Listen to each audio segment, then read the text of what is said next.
Bei ya unga imeenda juu kwa sababu ya vita kule Ukraine. Si vita inaendelea bado Ukraine. Si leo wamesema watateremsha bei ya unga, kumaanisha ile ilikuwa anatuambia ati mambo ya Ukraine ilikuwa tu ni ufala, ilikuwa tu ni kutuhadaa. Wanasikiza njaa kwa redio, wanaona njaa kwa TV, hawajui kulala njaa ni nini. Ndio unaona wanazubaa mpaka unga inafika shilingi 200. Ndio wanakuja na mambo ya nyuma ati wanatutega mambo ya uchaguzi.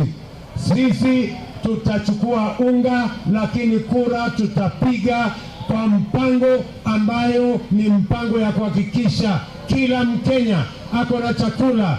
Wacha kudanganya watu na kushukisha bei ya unga peke yake.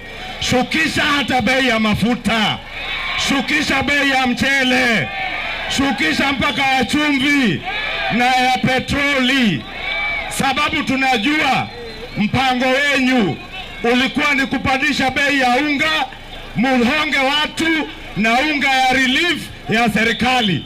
Sasa imekwama, mumeshukisha ya unga. Opinion poll itakuwa tarehe 9 in the next 20 days. Ni Wakenya wataamua. Don't waste your time kutumia magazeti kuharibu jina ya IEBC. IEBC haipigi kura.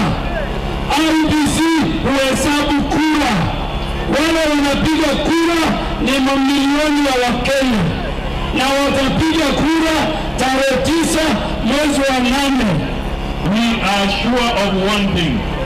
We are sure of victory. What we want now is a decisive victory. Victory is there, but we want a decisive one. Hebu nione kama